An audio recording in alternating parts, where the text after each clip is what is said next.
2019 నుంచి 24 మధ్య వైఎస్ఆర్ కాంగ్రెస్ పార్టీ అధికారంలో ఒక్కొక్కటి వాళ్ళు చేసిన కుట్రలు బయటకు వస్తున్నాయి మేడం.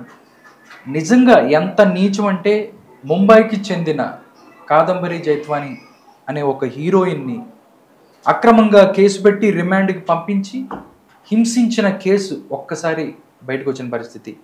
ఎలా చూస్తారండి ఈ అంశాన్ని మీరు?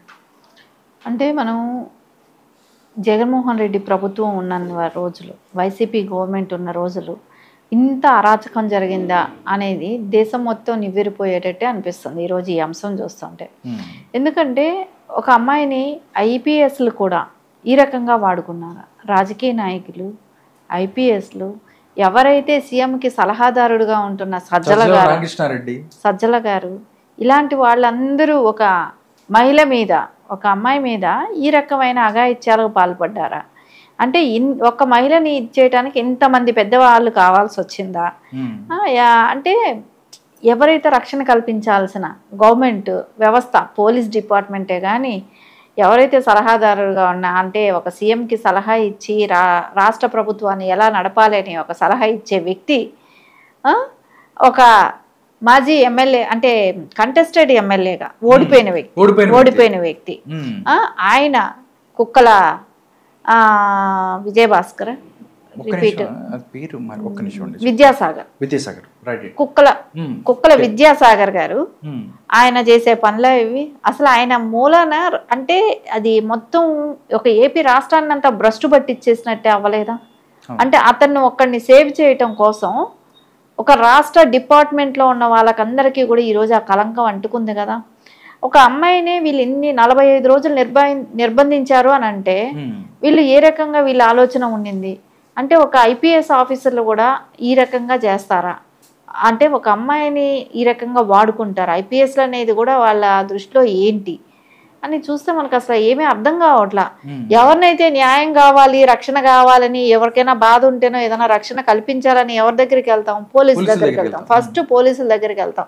ఎందుకంటే గవర్నమెంట్లు మారిపోతుంటాయి, వస్తుంటాయి. కానీ వాళ్ళు వన్స్ ఆ డ్యూటీలో జాయిన్ అయిన దగ్గర నుంచి రిటైర్డ్ అయ్యే వరకు వేరే వేరే ప్రొఫెషన్స్, అంటే వాళ్ళకి సంబంధించి కొంచెం ఇంక్రిమెంట్స్ అట్లా ఉండొచ్చు, ప్రమోషన్స్లో పెద్ద పెద్ద పోస్టులకు వెళ్ళొచ్చు. కానీ వాళ్ళ కాకి చొక్కా వేసుకుంది ప్రజలకి రక్షణ కోసం.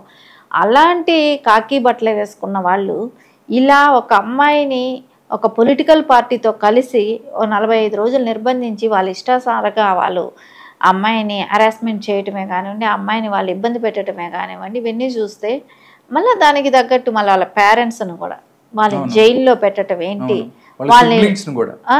వాళ్ళని ఇంకా ఆవిడకి తెలిసిన వాళ్ళ తాలూకా వాళ్ళందరినీ కూడా బెదిరించడం ఏంటి, ఇంకా వీళ్ళని చంపేస్తాము మీరు ఈ విషయం మళ్ళీ బయట పెడితే అని చెప్పి వాళ్ళని బెదిరించి పంపించడం కానివ్వండి, ఇవన్నీ చూస్తే మనం ఎవరిని నమ్మే పరిస్థితిలో లేమో అనిపిస్తుంది కదా ఈ రోజున. కాకపోతే ఇదంతా కూడా తెలుగుదేశం పార్టీ వీళ్ళల్లో ఎవరెవరైతే ఇన్వాల్వ్ అయి ఉన్నారో వీళ్ళందరినీ కూడా వెలికి తీసే అవకాశం ఉంది. సో వీళ్ళందరికీ శిక్ష పడే అవకాశం కూడా ఉంది. పడే అవకాశమే కాదు, ఖచ్చితంగా శిక్ష పడాల్సిన అవసరం కూడా ఉంది ఇక్కడ. ఓకే, వైసీపీ నాయకులు అంటే మేడం, వైసీపీ నాయకులు ఎవరైతే కుక్కల విద్యాసాగర్ పెనంనూరుకి సంబంధించి కంటెస్ట్ చేశారు ఆయన 2014లో అని చెప్తున్నారు వైసీపీ తరఫు నుంచి, వాళ్ళు ఉండటం, ఎందుకంటే వైసీపీ వాళ్ళకి ఇది మారుమూలే. ఎందుకంటే వరుసగా చూసుకుంటే దువ్వాడ సీన్ దగ్గర నుంచి అవంతి శ్రీనివాసు, అంబటి రాంబాబు, గోరంట్ల మాధవ్, ఒక పెద్ద క్రికెట్ టీం ఉంది. వీళ్ళందరికి కూడా మనం వాళ్ళు ఏంటి, వాళ్ళు రాజకీయ నాయకులా లేకపోతే ఏంటి అనేది కూడా ప్రజలు, మహిళలు వాళ్ళని అసహించుకున్న పరిస్థితి. కానీ పోలీసులు ఇన్వాల్వ్ అవ్వటం, ఎవరైతే విజయవాడ నగర పోలీస్ కమిషనర్గా ఉన్న ఎవరైతే క్రాంతి అవ్వచ్చు, దాంతోపాటు విశాల్ గున్ని, వీళ్ళందరూ కూడా డీసీపీ విశాల్ గున్ని కూడా దీంట్లో ఉన్నారు అని చెప్పి కూడా అమ్మాయి మాట్లాడుతుంది. నిజంగా మీడియాతో ఆవిడ మాట్లాడుతూ కన్నీరు మున్నీరైన పరిస్థితి. వాళ్ళని శిక్షించండి అని చెప్పి చెప్తుంది. గూండాస్ ఉన్నారు ఆంధ్రప్రదేశ్లో అని చెప్పి ఆమె చెప్పింది. ప్రతి ఒక్కరికి ఇది ఒక ఫాల్స్ కేసు పెట్టి మమ్మల్ని లోపల పెట్టారు అని చెప్తుంది. నిజంగా గత 5 సంవత్సరాలలో ఇంకా చాలా మంది మహిళలు కూడా వీళ్ళు ఇలాగే ప్రవర్తించారు, వీళ్ళకి భయపడి బయటికి రాని పరిస్థితి అనుకోవచ్చు మేడం. అంతే కదా. ఇప్పుడు మనం ఒకసారి చూస్తే ప్రతి ఒక్కరు, ఇప్పుడు దువ్వాడ ఇన్సిడెంట్ చూసుకుంటే కుటుంబ సభ్యులే బయట వచ్చారు. విజయసాయి రెడ్డి గారు చూస్తే ఆయన ఒక రాజ్యసభ సభ్యుడు, అలాంటి వ్యక్తి మీద కూడా వచ్చింది.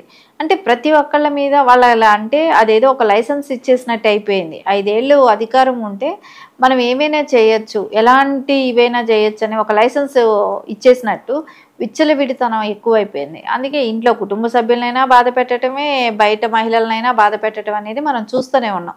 అంటే వీళ్ళు గత 5 ఏళ్ళు చేసిన అరాచకాలన్నీ ఇప్పుడు బయట వస్తున్నాయి కాబట్టి ఒక్కోటి అది మనకు ఓపెన్గా బయట వచ్చింది. సరే, ఇప్పుడు ఆ అమ్మాయిని చంపేస్తారు అని అమ్మాయి భయపడుతుంది, నిజమే కదా. అంటే గత 5 ఏళ్ళు అమ్మాయి ఏ రకమైన బాధపడింది, అమ్మాయిని ఏ రకంగా మోసం చేశాడు. స్టార్టింగ్ అంటే పెళ్లి చేసుకుంటానని చెప్పి ఒక పరిచయం పెంచుకొని ఆ అమ్మాయిని వేరే రకంగా వాడుకొని వదిలేద్దామని అనుకున్నప్పుడు ఆ అమ్మాయి ఎక్కడ బయట పెడుతుందో, తన పొలిటికల్ కెరీర్కి ఎక్కడ ఇబ్బంది కలుగుతుందో అని తీసుకొచ్చి ఆ అమ్మాయి మీద కేసు పెట్టి అమ్మాయిని ఇక్కడ తీసుకొచ్చి మళ్ళీ ఇంకా అమ్మాయిని ఇంకా బాధ పెట్టి ఆ అమ్మాయిని ఒక రకంగా సెక్సువల్ హరాస్మెంట్ చేసి తర్వాత అమ్మాయితో ఈ రకంగా ఈరోజు ఎందుకంటే మహిళలకి అంటే ఎక్కడ భద్రత లేదా?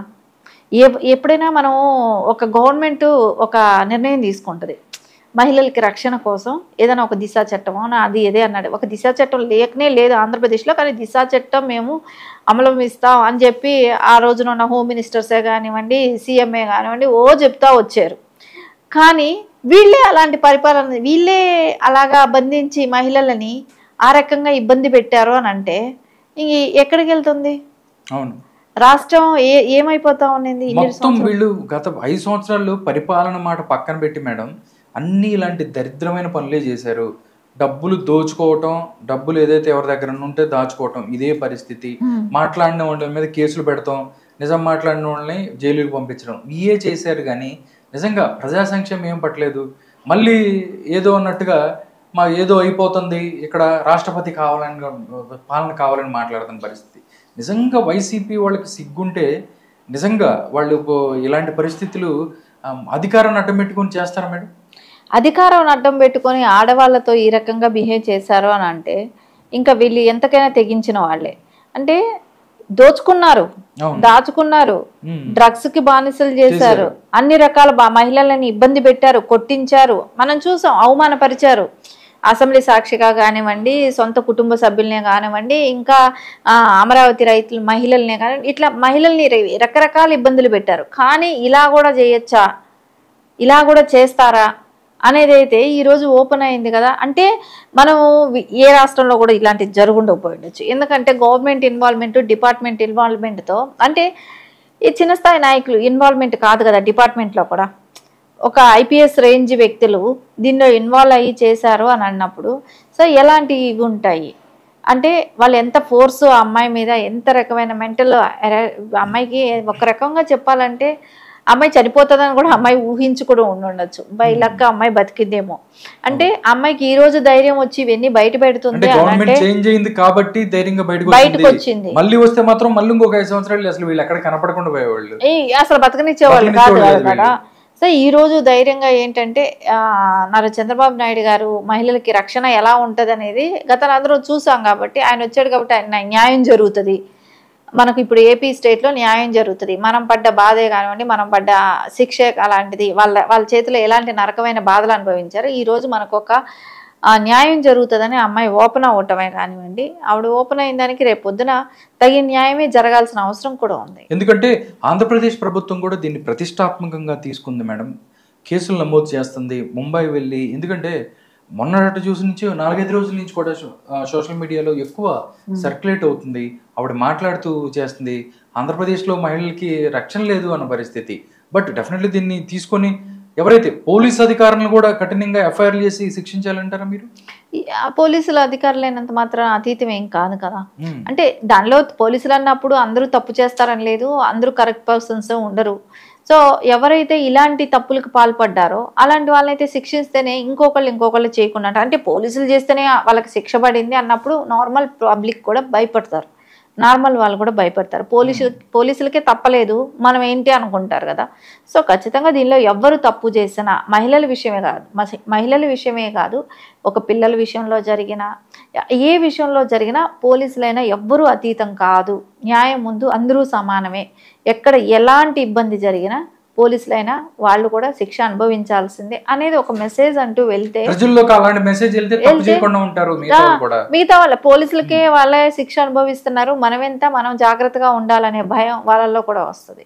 సో ఖచ్చితంగా మార్పు అంటూ స్టార్ట్ అవ్వాలంటే పోలీసుల దగ్గర నుంచే స్టార్ట్ అవ్వాల్సిన అవసరం కూడా ఉంది కదా. ఓకే.